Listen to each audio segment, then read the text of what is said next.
बुंदेलखंड का जालौन अब जल संकट नहीं बल्कि समाधान की मिसाल बन गया है। नून नदी के पुनरुद्धार और जल संरक्षण प्रयासों से जिले को राष्ट्रीय स्तर पर तीसरा स्थान मिला है और साथ ही भूजल स्तर में भी उल्लेखनीय सुधार हुआ है। देखिए रिपोर्ट। प्रदेश का बुंदेलखंड पानी की किल्लत के लिए हमेशा जाना जाता रहा है। इस इलाके के जिले के लोगों को पानी के लिए काफी परेशानी झेलनी पड़ती थी। हालांकि अब योगी सरकार के जल संरक्षण के प्रयासों का असर दिखने लगा है। पानी के लिए तरसते बुंदेलखंड के इलाकों में जालौन देश में जल संरक्षण का मॉडल बनकर उभरा है। जालौन जिले ने जल संचयन और नदियों के पुनर्जीवन में एक शानदार मिसाल पेश की है।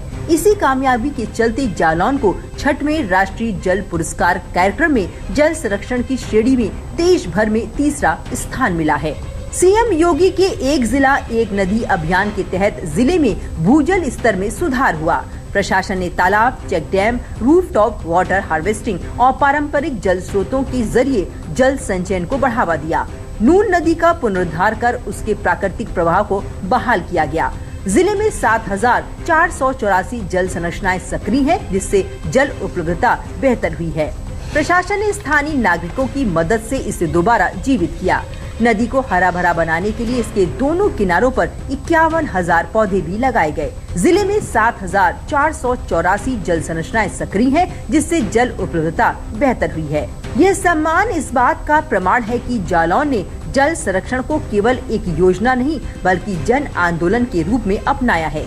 जल संरक्षण के इन प्रयासों का ही नतीजा है कि भूजल आकलन के अनुसार जनपद के सभी 9 ब्लॉक सुरक्षित श्रेणी में आ गए हैं। जिले की जलोढ़ मिट्टी पानी सोखने के लिए बहुत अनुकूल है, जिससे यहाँ 4,56,583 हेक्टेयर क्षेत्र में भूजल रिचार्ज की क्षमता है।